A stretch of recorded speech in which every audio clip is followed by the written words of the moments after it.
Welcome back to another episode of the podcast, From the Depths of Darkness to the Light of Success. On this show, we talk about mental health, addictions, recovery, ADHD, really anything anyone's afraid to talk about. I want to make them afraid to not talk about it today. I believe everyone's story is valuable at the end of the day. Doesn't matter what walk of life you come from. You're all welcome on this platform. So if you could head over to YouTube, hit that subscribe button, turn on the notifications. It really helps the show, really pushes it out there. And also over on Spotify, Apple, wherever you listen to your podcast, hit that follow button, leave a review, hit the 5 stars. It really helps push that show out there, like I said, organically, and just helps us grow. And if you want to follow along and see little clips and snippets and from my private life and what I have got going on, head over to my Instagram page at Depths of Darkside. You can see everything that I have going on in my life and with the podcast. With no further ado, I'd love to introduce to you my next guest. I got a former drunk pastor, Ryan Canaday. There you go. You want to take it away and let them know a little bit about you, Ryan? Yeah, I am that's a good way to say it, a former drunk pastor. And I always tell people I've been in ministry now for 14 years. And it took me getting sober and coming into recovery, which was 9 years ago. And in fact, I just celebrated my 9th sober birthday last week. And so it took me getting into recovery to really experience God. And that's it's a story I love to share. So, what was it like? I guess I'm going to hit off with this question. What was it like being a drunk pastor? Did your church or ministry know? And what was your rock bottom? Yeah, it's a great question. What it was like was filled with lots of fear, filled with lots of shame, filled with lots of not knowing how to like myself. So recovery gave me the gift of learning how to like myself again, which is a great gift. But my life was like with many alcoholics, filled with hiding, filled with asking my loved ones, especially my wife, to keep secrets for me because no one could find this out. No one could find out that I was battling the bottle and I didn't know how to stop. And I hated myself for it. And I tried to do everything to stop. I would make all kinds of promises to myself, to God and to my wife, to my family. I would make these promises and I could not stop. The promise would last for a day, maybe a couple of days, a few days, and then I was right back to where I started. So it's a story filled with shame and fear and not knowing how to get out of that. And I could stand up before a church and talk about God, and I could talk about God's love and grace. And I actually believed that. I just believed it was true for you. It was true for them, but it wasn't true for me. So it was constantly living in this boundary crossing of my own life. I don't know if you much about the Enneagram, but I'm an Enneagram number 4. And for us, 4 is one of the worst things What is that? because An Enneagram for the people that don't know? I don't know yeah, either. So I love learning. Enneagram is fascinating stuff, and I'm a new learner to it myself. My wife she's been studying Enneagram now for a few years, and so I learned from her primarily. But it's a personality test. It goes back to some ancient wisdom, ancient spirituality stuff, and it puts you on a number from 1 to 9. Those numbers are not a higher number isn't better, a lower number isn't worse. They're just very different. So it's a personality test, but it helps us identify the patterns we go to in our life, the helpful patterns, and then the less helpful patterns that we've developed in our life. And they start all the way from, so 4s are the individualistic ones. They're the creative ones, but we can also, our shadow side is we dip into shame pretty easily. And so that's certainly my story, dipping into that shame and telling myself I'm not worth it, I'm not worthy, and nothing's ever going to change. Yeah, man. So what were some things going on in your life? Do you have any traumatic experiences that you're shameful about that sort of led you down the path you did with your drinking?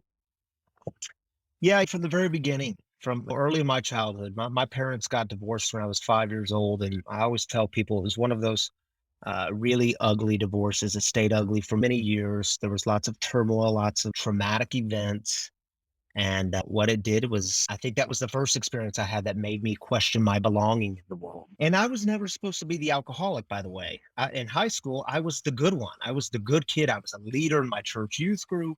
It was my brother who was 3 years older. He was the addict and alcoholic. He was the one that was getting arrested and going into the county jail, and in my mind, bringing shame into the family. When I graduated high school, I went off to a school up in Michigan for a semester, and it was my first semester there. Mom called me. It was a Saturday morning. I'll never forget it. And she said, "Ryan, you need to come home. Brandon's just been killed in a car accident." And it took me a long time to admit this publicly, but he was killed in a drunk driving accident, and he was the drunk driver. And that was an event in my life. I was 18, almost 19 years old. That's when I discovered that drinking for me, the bottle for me, took away pain. It numbed me out. I didn't have to feel. And I don't know if you're familiar with Joe and Charlie, the Joe and Charlie tapes, but they talk about what alcohol does to the body. And he tells this funny story. He says, I put the bottle up to my lips, and then I could just feel this tingling sensation in my fingertips and all the way down to my toes. And then I actually swallowed the stuff. And man, that's exactly how alcohol worked in my body. It gave me this feeling of invincibility. It gave me a feeling of power. It made me tingly, and it numbed me out. It helped me not have to deal with the feelings that I didn't know how to feel, the feelings I didn't know how to deal with, the abandonment, the being so pissed off with God and this God that I thought I knew. Why did you do this? Where were you? If you were active in the world, you wouldn't have let this thing happen. And he got clean and sober for a time, my brother did, and then he relapsed, and it was in that relapse that he died. Man, I was pissed off. I had a lot of anger to deal with and a lot of uncertainty and unknowing in a world that was collapsing. And so you And asked about my rock bottom. yeah, My rock bottom was clear as day to me. I remember the day like it was yesterday. It was January 7th, 2013, which is my sobriety date. My wife came down the stairs. It was early in the morning because she was going to work like a normal person. And I was passed out drunk on the couch again, like I was most nights. And this time when she came down, she was holding another empty liquor bottle. And at the top of the stairs, as she was coming down, she had tears in her eyes, and she was holding this bottle that I thought I'd hidden well enough, but apparently didn't. I had bottles hidden all over the house. And she said, with tears coming down her face, she said, "What are we going to do?" And for me, it was this powerful, poignant, profound moment in my life where, and she may have said it 1,000 times, but I heard that word we. And I knew I wasn't alone. I knew that we were in this together. And man, she stuck by me through getting sober, which is a huge gift. And today, the fact that I have a marriage that we actually enjoy each other, we actually trust one another, man, it's all a great gift. I love that you said it too. If it wasn't for my fiance sticking by my side when I got cleaned up over 2 years ago, and like she said, I think you'd either be dead in a ditch, jail, or I'd be burying you somewhere, one of the 3 or so I'm super grateful for her patience with not just my recovery, me getting clean, going through those restless nights, me being dope sick Yeah. and coming off my medications that I was coming off of and stuff to, get clean. And it was just a fucking living nightmare. She says, "You gotta put yourself in my shoes though some days, because those nights were craziness for me." Yeah, and that's part of the recovery journey, I think, is realizing what we put the people we love most, what we put them through. The fear. Tammy would tell me she would come up to me some nights when I was passed out and just put her finger under my nose to make sure I was still breathing. That's not fair to do to people. That's a selfish, self-centered act. And recovery gave me the lens to be able to see that my drinking, my addiction, uh, truly was rooted in self-centeredness. And it took me a while to see it, but man, we hurt the ones we love the most. Yeah, we have selfishness, like, that's all I knew, and I'm working on that today, like, did not have an empathetic bone in my body, like, I was so selfish that I would fucking spend every last penny I had, even if my kids were with me, for the weekends they were with me, it was all about the dope. It didn't matter, but to now I make sure I have money for the kids or have money for things that I need. Life's getting better, but I still working on not being selfish because I was so selfish for so long. It was the Chris show. It didn't matter. The Chris train was driving and Chris was driving it and no one else was on board. Yeah. Yeah. I totally get that, man. And the thing is, we have to understand too, it's not just when we're using that we're selfish. It's we've developed patterns over life of survival, self-preservation, that it becomes our go-to. Self-centeredness was what I knew because this is how you self-preserve. And it's a shift, a total paradigm shift in thinking and retraining our brains and hearts to see ourselves in the world differently so that we can behave differently. Do you have a suggestion or, like, anything that has worked for you to help you shift that paradigm to not being so self-centered and selfish and putting yourself in other shoes? Do you have, like, a good point or 2 that you could give out to anyone? Yeah, a prayer I say on most mornings is, God, help me stay open and aware. Because if I can stay open, my danger spot is when I start closing down, when I start thinking I know all the answers, I know how this is going to go, dip into that shame that I was talking about. God, keep me open and aware, even on my worst days when I'm not feeling like being open and aware.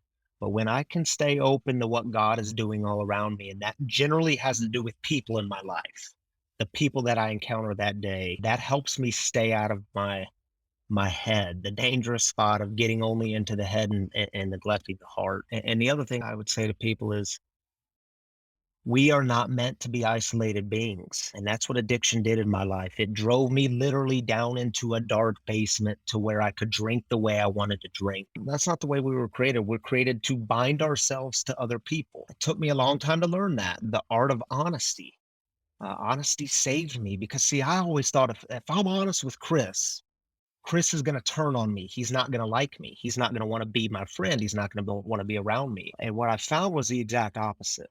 The more honest and vulnerable I am with people, and that could be a very difficult thing to do, but the more honest and vulnerable I am, the more people want to be around me. That's stuff. And that script flipped for me with God too. I always thought I can't be honest with God because God's going to turn on me. God's not going to like me. God's going to want me.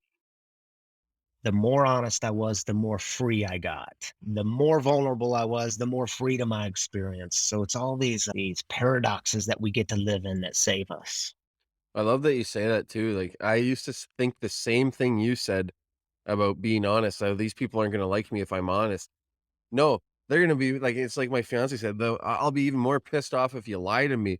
Yes, I might Yeah, be pissed off for a minute, even if it's something that she doesn't like, but at least I was honest about it right from the get-go instead of her having to dig it out of me or finding out through something else.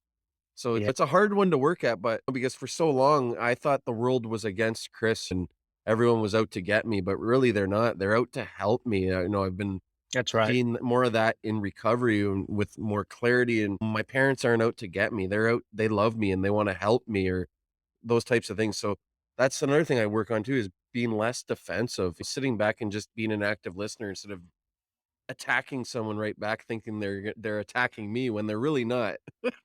Yeah. And you know what I found, Chris? People crave that honesty. They don't know how to do it. So when we have the opportunity to do it, it gives them the permission to get honest in their lives. So it's actually a great tool we have for ourselves and to give to other people. No, I like that you say that though too, because it is very hard to be honest, be vulnerable, but more and more in this day and age, I find it really helping, like, just sharing little tidbits of my story or talking having these talks, especially with other men, and Yeah. it opens up because I've found it hard for many years that the men, especially in the sports I grew up playing, like the alpha male sport, like hockey and stuff like that, it was, "You gotta be a man and this and that. It's not okay to cry," and whatever else, like, those types of sports, it's okay to cry. It's okay to have bad days. It's okay to not be okay, and, Yeah. down the road, And I've it's okay to open up to people who and Exactly. talk about these issues. We're taught to just let's just talk about sports. Let's talk about things on a surface level. And men, man, we were trained this way from our childhood. Culture trained us this way. Yep. Um, but it's not a full life. It doesn't lead to happy, joyous, and free. No, not at all, like, it's all about having those hard talks, feeling those feelings, and boy, Mhm. did I ever feel those feelings once I had more clarity and the drugs were gone out of my system, and this is what feeling those feelings are like after 25 years of Yeah, doing this crap, and, yeah, dealing with my mental health, underlying mental health and mental illness issues and stuff like that too, getting on the right medications and those yeah, types of things, and just trying to do the next right thing or the next best right thing for yourself or for the tomorrow. Tomorrow's always a new day, but you can always be 1% better as I've heard it over time. yeah. So try to be Good 1% point. better. I love that. So how you also have, an amazing community that you've built down in the Colorado area there called Free Spiritual Community. How did you come up with the idea for this and what was the driving force behind it? Yeah, the driving force was when I was about 3 years sober and I was serving as a pastor. I stood before my church from the pulpit on a Sunday morning, and I did this with a lot of work with my sponsor and some trusted mentors in my life, but I shared openly my story of addiction and recovery. And man, I did so. My hands were sweaty. My stomach was churning upside down. I was nervous. I was scared. Is this going to go well? Are they going to turn on me? But I shared my story. And what I found that morning was I received lots of grace, lots of love, lots of support. On that Monday morning, I opened up my email box and it was flooded from people in the community saying, "Me too. I battled the bottle. I can't stop. How'd you do it?" It was emails from parents, loved ones of people battling the bottle or battling drugs. And they were saying, "Hey, can you help this person? How do we get help for this person?" And it was just this flooding of emails and conversations. And I thought, man, it took me a couple years to process this, but the traditional church model is not creating space for this conversation that needs to be had. And I looked out towards my congregation the next week and I thought, oh my goodness, you people are sitting next to someone who is battling and you're battling and y'all don't know it because we've gone silent with this. We don't talk about it. And my wife and I started having the conversation, what would it look like to create a community space for addicts, loved ones of addicts, and who we call spiritual refugees, those who they've been kicked around by religion. They've been told they don't belong with God. What would it look like to create space for these people? So back in 2018, we opened up our backyard and just invited anyone who wanted to come to have this conversation, and people came. It was started with 12 people, then the next week it was 15, then 20, and then after the 4 weeks, we just planned a 4 week session. After the 4 weeks, people are like, "What are we doing now? What are we going to do next?" And we thought we didn't plan that. We were just seeing if there was interest out there. And so from that day forward, we took 1 month off and then we leased our own space. And I did both settings for about a year and a half. I was one of the lead pastors at the church where I was serving. And we started Free Spiritual Community, and it was growing, it was blossoming, it was this amazing thing. And it wasn't church people, it was like people without church experience and people who were just craving to be on a spiritual journey with other people and to be honest with who they were and what they were struggling with in life. And that's the space we've created. So we're still pretty new. We're just in our fourth year. But our tagline at Free is we don't do shame because shame doesn't work. And so many in our community have been so crippled by shame that they can't be honest, that vulnerability we were talking about. So we have this kind of badass community where people come in and their stories, all of them, every part of their story is welcome and they know it's going to be met with love and acceptance, and we're going to journey together, we're going to bind ourselves to one another because we know where we're headed, and that's a place of recovery, it's a place of healing. And I love that there's no judgment whatsoever, and that's what we need more of in this world globally is stop the judgment of people. There's some people that are still struggling out there on the streets or whatever, and people are shaming about and I know you're in recovery and stuff, but I'm not against harm reduction either because there's people out on the streets that are struggling. But yes, I'm not gonna be the one that's gonna go down and use the, safe injection site or whatever, but it's nice that at least they have these safe injection sites in case someone overdoses, there's someone there to help them and stuff instead of being found dead on the street, you That's know? right. You gotta have put yourself in their shoes. They may not have anything. Go down the street and just smile at someone today, anyone, and see if you get a smile in return. It's something as simple as a smile that you can help someone's, get through their day if they're having a shitty day. Yeah, totally, man. That these small actions we can do to remind ourselves of each other's humanity, and that's what we do at Free. It's saying to the world that this is human. What's happening here is a human experience. What's happening here is a spiritual experience. But these people you've looked at, by the way, you've termed them as gutter drunks. You think it's just in the homeless community. And in our community, we have attorneys, we have doctors, we have businessmen and We have women, them we have all. entrepreneurs, we have pastors. Yeah, we have them all. And we all make up this thing together. And I've been in the rooms of recovery and stuff too, and there's all walks of life in there, and that's what I love about recovery. It doesn't shame anyone. It doesn't, hold back against anyone. We got professional athletes making multi-millions of dollars a year that are struggling. But I'm glad that lots of these guys are coming out now or just talking about their mental health struggles and stuff. It's just an amazing world we live in today with the how far the reach can be with social media and stuff if you use it properly. Yep, totally. So what did you do today, Ryan, that's made you feel good? A simple thing I do every day is start the morning with coffee. My wife is a coffee roaster. So she has Wagon coffee roasters. She actually employs women in recovery. They're hosted out of free, but they're separate. So we always have good coffee on hand. And Nice. it's something I've come to really value. Coffee is always deeper than just the coffee. The mornings are reserved once we get kids off to school. Tammy and I, we spend some time together. We talk about the day. We talk about what's coming up. And like I said earlier, having a marriage, a partner in life that we enjoy each other and love each other and trust one another. It's not perfect, of course, but setting aside a time to foster that relationship has been a great gift, and it's something we hold on to. And you should, and, like, I like that you say, no, not every relationship is perfect because 'cause I'll tell you, it ain't perfect, but it ain't all sunshine and rainbows every day, but That's it's a right. matter of how you work through those differences, find solutions to your arguments and your problems and stuff like that, and don't hold on to them and harbor those resentments with one another. Because if you hold on to things, I find you will harbor resentment over time. If it's something that's not gonna matter Totally. in 5 minutes, 5 days, 5 years from now, let it go. Yep. And the other thing I tell people is start your day with, and I try to do this most mornings, consciously start my day with what I have rather than what I don't have. Because it's so easy in this culture, especially. If I don't have this, I don't have the money for that, I don't have this degree, I don't have that.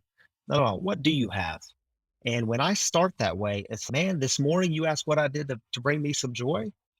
I got to get my kids ready for school. That's a great gift. 9 years ago, my ass was drunk on a couch. I didn't pay attention. I only had one kid at the time, but I couldn't be fully present for her. I was passed out. The fact that today I can get up and be present in the lives of my kids and give them hugs and kisses before they walk out the door, man, that is, I can't lose sight of that stuff. That's the small stuff is the big stuff. 100%, and it's the same for me too, especially with my daughter. My son's a teenager now. I don't see him as often because he's got his buddies, and I don't force him to come, and he's got hockey and playing sports, and I would never take that away from him because I know how important that stuff was to me when I was younger. With Yeah. my daughter, I'm glad I get to experience these things, or when she says "I love you," or I get to read those stories at night with her on a Saturday evening or Friday evening, get to, watch a movie or go skating with her and remember these things and just have the energy to do it. Because back when I was in my full-blown addiction, I had no energy to do anything but let's get high and make up excuses why we can't go do that. It's because I have no fucking money, but Yeah. I had to make up excuses under the sun why we couldn't do anything. This is my own doing, though, my own selfish actions, but today I don't have to make up excuses. Yeah. It's a beautiful way to live, man. And the more we start with what we have rather than what we don't have, I'm a I better love that you person. say I'm that, better in my relationships, better in my friendships. I'm just a better person. I love that you don't worry about and think about what you have and rather than what you don't have, because my list could be this long with what I don't have, and I don't have everything, and that's okay, but just be grateful for what you do have in life today. Yeah. Be So grateful that you got to most wake up sober this morning. that's right. And most of the things we can do, they're simple things. We talk about gratitude lists. Why do we talk about it? Because that works. And it's a simple thing. Whether you get out your phone and make a note or you write it down or you consciously go through that, they're simple practices we can do. What me and my fiance do, actually, we started this last year. I saw someone, the joys of social media, but we saw someone. So we basically, every Sunday, we write down, or every Monday morning, we write down one thing on a little piece of paper, what we are grateful for that week. And then at the end of the year, we can go and take it out and just read all these little gratitude Love little it. things. So there's 2, there'll be 104 of them, and we haven't read 2021s yet. We haven't got around to it, but we will get around to it. But we started it again this year. We just enjoyed doing that. It was something nice Yeah. that you can do with your partner, and it's something that gets you in the habit of writing things down though too. Is something that you're grateful for. You have to think sometimes because some weeks are much better than others, trust me. Yeah. Well, I get it, man. I get it. So what has been your favorite recovery tool to date for yourself, Ryan? Favorite recovery tool for myself. I think it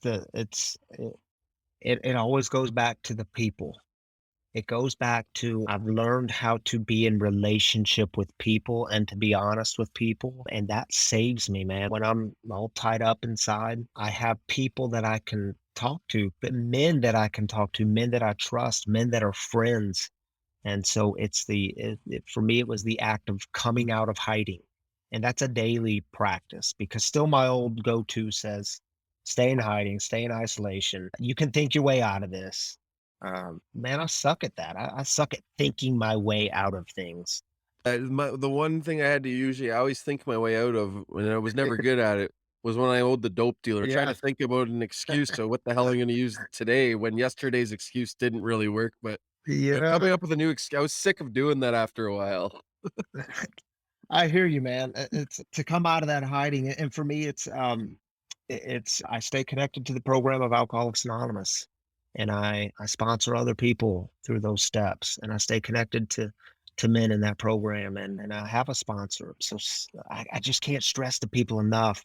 You can't walk this journey alone, whatever journey it is, even if it's not addiction, if it's mental health, if it's whatever you're going through, we just aren't beings created to walk it alone. We've got to find other people to journey with, people who have been there, people who can look you in the eyes and say, I know what you're talking about because I've been there. And that keeps me centered. So I stay connected several times a week with those people in my life.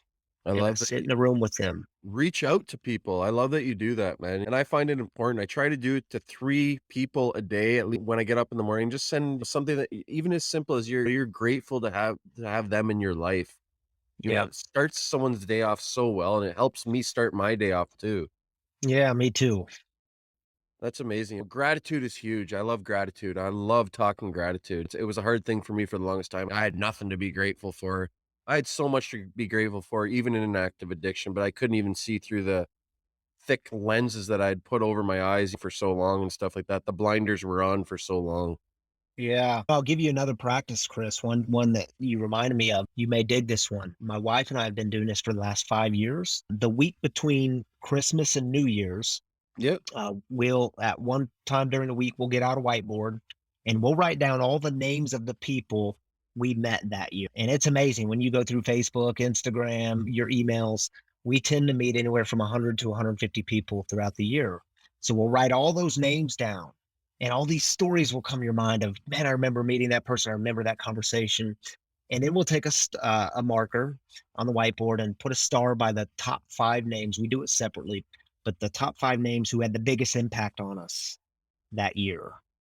And then we call those 5 people and tell them how they impacted our lives. This is how you made a difference in my life, and this is why I'm grateful for you. And it's a beautiful practice. We've been doing it every year for the last 5 years. And the person on the other line, they love to hear it. It makes you feel good and it creates your just all kinds of gratitude comes over you when you remember the people in your life who had an impact on you. I love that you do. That's amazing. That's an awesome tool to do, man. And I thank you for sharing that. I think everyone should do that with their partner. Or if you're not with someone, do it on your own. Yeah, you can do it on your own. It's my wife and I just happen to do it together. We do it together each year, but we do it separately too. We'll erase the board, then I'll write the names down and put the star next to the names. But we do the practice together, and it's a cool thing to be a part of. It's amazing. It probably brings gratitude and joy to the person on the other end of the phone, like you said too. And it's nice just to hear how someone else has impacted your life. Yeah. Yeah, and we started it because one of my friends, it was like I said 5 years ago, he left a voicemail on New Year's Eve and he told me how much I had impacted his life and he told me this practice and I said, "Scott, dude, that's the most beautiful thing I've ever heard." I still have that voicemail today, by the way. And I Nice. said, "I'm totally going to steal this practice, this tradition." He said, "Yes, please do. You should. It's a good one." Nice, man. And there you are 5 years later, and it's something that you guys look forward to every year as Yeah, we well. love it. We love it. That's amazing. Before we go, Ryan, I got one more question, but it's a deeper one. But what has been the worst decision you've made in your life so far? Worst decision I've made. Man, I've made so many bad decisions, and I look back and many of those decisions are just part of my story, and so I Yeah. see them as redemptive now, like, you see kind of God's hand at work in those decisions. I've made a lot of bad decisions. Probably the worst Man, you caught me off guard with that question, Chris. I guess I would talk about it in this way. The thing I regret most Fair enough. is the ways in which I treated the people that I loved the most in my act of addiction. I couldn't see it at the time. I had all kinds of the blame game going on, and you deserve this, and it's not my fault and all that. But it was to sometimes think of the ways I treated the people that I love the most. It can still cause me to cringe a little bit in here, but I try to use that stuff now to propel me forward and to give hope to other people. But there was some definite bad decisions in that. 100%. And I have shame and guilt, not as much anymore, but around the things that I did to and hurt the, loved ones around me. And I can't undo what I did, but it's made me who I am today. That's And I can right. look back and, learn from those mistakes or those, bad decisions that I made at those points in my life and know that I'd never want to go back there again because of where it put me at that point in life too. Yeah. And I remember, as I said earlier, my brother died driving drunk.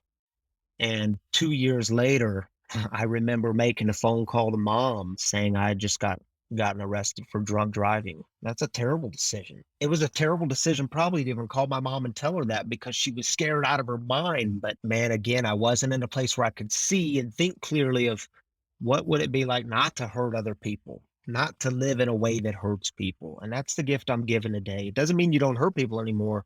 It means now we have a way to take our inventory and to say when we've hurt people, we can actually go and make it right. Hopefully immediately and not wait years or months. You know what I mean? Yeah, you got to take ownership for your actions today. And that's That's right. something that I didn't learn. I hadn't learned. I knew about it, but I didn't never did it. It was always someone else's fault. It was always this, it was always that. It was never Chris's fault or it was never his fault. It was always someone else other than me. And when we practice that of the owning of our wrongs, it's a practice just like anything else. It gets easier over time. So now when I say, man, I don't want to do it. Yeah, I can do that. I can do that. I need to do it. I get to do this. It gets easier over time. It does, and life's more enjoyable when you're honest, when you have humility, when you can be humble, all those things. Yeah. It might suck to be honest, but I still get fear and anxiety running through my body sometimes when I'm being honest. After I get it out, it's like, "Holy shit, it actually makes me feel so much better that I just did that and didn't bullshit my way through it." Yeah. You can actually go to bed at night and not feel all heavy and shit. You can just go to bed and feel light and normal. Yeah, with a clear conscience. That's right, man. That's a gift. That's a gift. Exactly. Before we go though, where can everyone find the free spiritual community, find Ryan online if they ever wanted to reach out and chat as well? Yeah, so you can check out our website, freespiritualcommunity.com. You can also hit us up on Facebook, Instagram. You can hit me up personally there on Facebook and Instagram, but Free Spiritual Community, both those handles is where you can find us. Everyone go head over, even if you're in the Denver, Colorado area and want to check out an amazing community, recovery community, hit up a free spiritual community. Like when are the meetings? Are they every night of the week or Yeah, we're like a recovery center in a sense of we have meetings throughout the day, every okay. day, and we are building a cafe right now that's going to serve lattes, coffees, grab and go food items. That's in process right now, and then our service is on Saturday nights at 7 p.m. Nice. Yeah, if you're ever down in the Denver, Colorado area and looking for some good recovery, hit up one of their services. I hear it's a great time there too from former guests that have been on the show. Yeah, Yeah, Chris, if you're shout out ever in town, you got to come check it out. I definitely will. Shout out to Noelle for putting me on to Ryan. She's an amazing woman as well, I hear. I Noelle's a good see the one. work she does. Good They're all friend. She's amazing on our women. staff. She's For sure. Thanks again for coming on the show today, Ryan. I truly appreciate it. But before we go, everyone, make sure you head over to the YouTube channel, hit that subscribe button, turn on the notifications, and head over to Apple or Spotify, wherever you listen to your podcast. Hit that follow button, turn on the notifications there. It really helps the show grow organically, and leave a 5-star review if you can. And write me a little blurb, what you like, what you don't like. I'm open to constructive criticism all the time. Thanks again to Ryan for coming on the show today. It was a great pleasure chatting with you, man. Thanks for having me.